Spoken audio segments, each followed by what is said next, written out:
तो एक्सरसाइज 4.3 का question number 4 है, बहुत ही इंपॉर्टेंट क्वेश्चन है, एज रिलेशन वाले टाइप का क्वेश्चन है। ठीक है, तो इसको हम सॉल्व आउट करेंगे। क्वेश्चन ये कह रहा है कि the sum of ages of two friends is 20 years.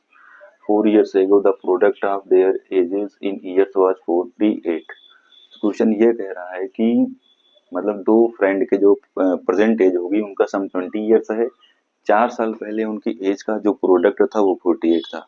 तो आपको इन्हीं दो केस से रिलेशन बना करके एज निकाल के बताना है। ठीक है, और ये भी देखना है कि ये पॉसिबल है कि नहीं, इनका एज निकलेगा कि नहीं। तो सबसे पहले क्या करेंगे आप कंसीडर करेंगे क्या, let's consider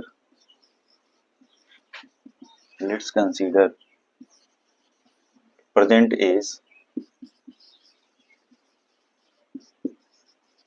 as of first friend. First friend लिखो या फर्स्ट वन लिखो, एक ही बात है। तो इसकी एज को आप एक्स ईयर्स कंसीडर कर लीजिए। क्वेश्चन के अकॉर्डिंग जो है, तो यहाँ पे जो दूसरे वाले फ्रेंड की एज होगी वो कितनी हो जाएगी, वो हो जाएगी 20 माइनस एक्स। अब 20 माइनस एक्स कैसे होगी वो ऑलरेडी मैं बता चुका हूँ कैसे होता है।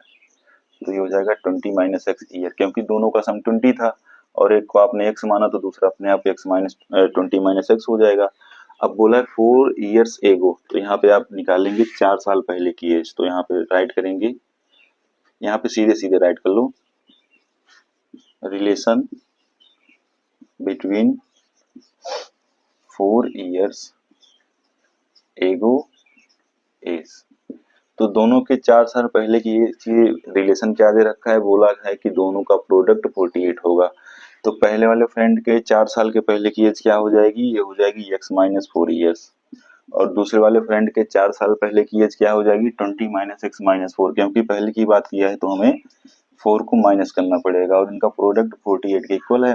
कैलकुलेशन कर लेंगे, तो यहाँ पर ये होगा x माइनस 4 और यहाँ पर होगा 16 माइनस एक्स इक्वल टू 48।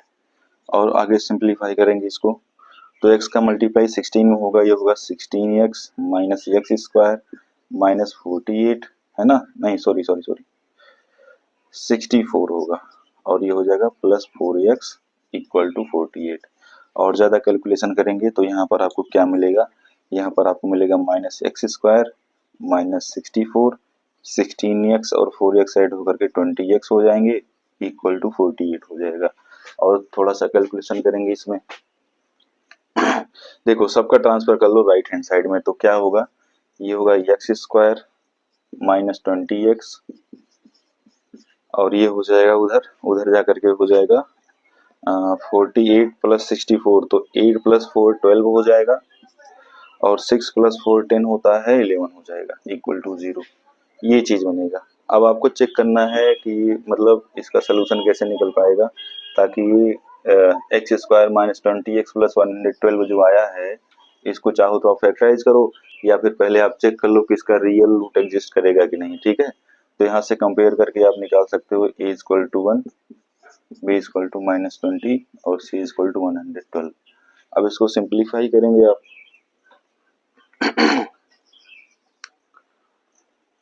तो इसको सिंप्लीफाई करेंगे, इसका डिस्क्रीमेंट निकालेंगे, डी इक्वल टू क्या होता है बी स्क्वायर माइनस 4ac। तो ये क्या हो जाएगा, b की वैल्यू माइनस 20 है तो हो जाएगा माइनस 20 का स्क्वायर माइनस 4 इंटू ए की वैल्यू है 1 और ये है 112, सी की जो वैल्यू है तो यहाँ पे आएगा 400, क्योंकि माइनस से दो बार मल्टीप्लाई करेंगे 400 हो जाएगा, माइनस 4 टू जा 8, 4 1 जा 4, 4 1 जा 4, सब्ट्रैक्ट करेंगे माइनस 48 बजेगा। तो माइनस 48 का मतलब क्या होगा, इसका जो डिस्क्रीमेंट है, जो बी स्क्वायर माइनस 4ac की वैल्यू है वो 0 से छोटी है। और आप सभी लोग जानते हो जब 0 से छोटा डिस्क्रीमेंट होता है तो रियल रूट एग्जिस्ट नहीं करता। इसका मतलब हम इसका सोल्यूशन नहीं निकाल पाएंगे, जो इसके रियल रूट्स होंगे वो एग्जिस्ट नहीं करेंगे, निकालने को तो निकाल ही लेंगे। तो यहाँ पे आप राइट करेंगे since b square minus 4ac is less than 0 therefore we can not find their ages. तो ये आपका आंसर हो जाएगा। बहुत अच्छा क्वेश्चन था, स्क्रीनशॉट ले सकते हैं। तो देखिए एक्सरसाइज 4.3 का क्वेश्चन नंबर 5 है। क्वेश्चन क्या कर रहा है, सबसे पहले उसको हम जानेंगे समझेंगे, उसके बाद सॉल्व आउट करेंगे।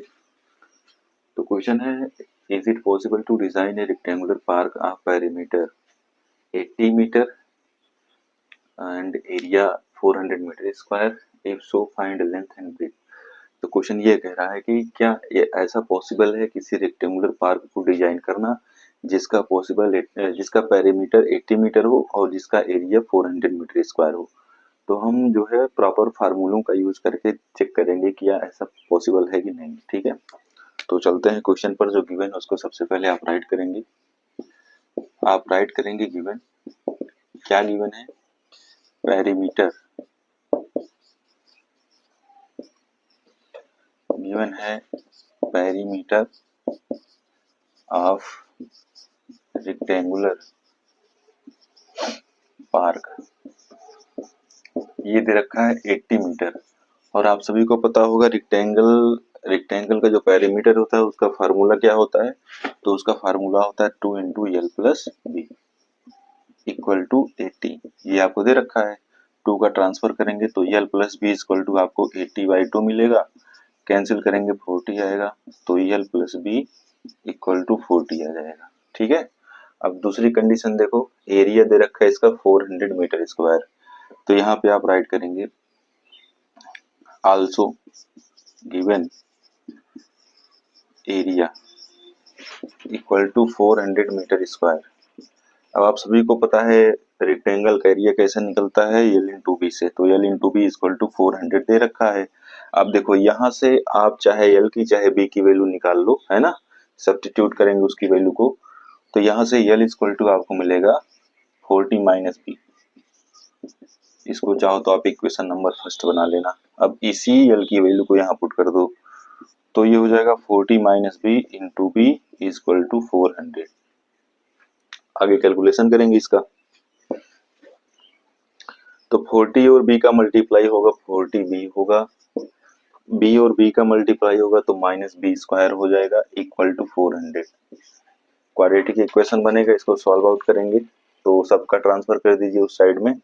तो ये हो जाएगा b square minus 40 b plus 400 equal to 0। अब देखो क्वाड्रेटिक इक्वेशन बन गया, इसको हमें फैक्टराइज करके सिंपलीफाई करना है। तो यहाँ पर 400 का फैक्टराइजेशन ऐसे करना है ताकि उसके फैक्टर्स को ऐड करने पे हमें क्या मिल जाए, माइनस 40 मिल जाए। तो ये होगा minus b square minus 20 b plus 400 equal to 0। Solve out करेंगे इसको, इन दोनों में b कॉमन है तो b को आप बाहर करेंगे, अंदर बचेगा b माइनस 20 माइनस यहाँ से 20 कॉमन होगा। ठीक है, तो 20 को बाहर करेंगे, अंदर बचेगा b माइनस 20 इक्वल टू 0। तो आपको दिख रहा होगा दोनों केस में b माइनस 20 आ गया, तो यहाँ से b की जो वैल्यू आ जाएगी वो 20 आ जाएगी। कहने का मतलब जो इसकी ब्रीथ होगी वो 20 मीटर आ जाएगी। तो यहाँ पे आप राइट करेंगे ब्रीथ इक्वल टू 20 मीटर।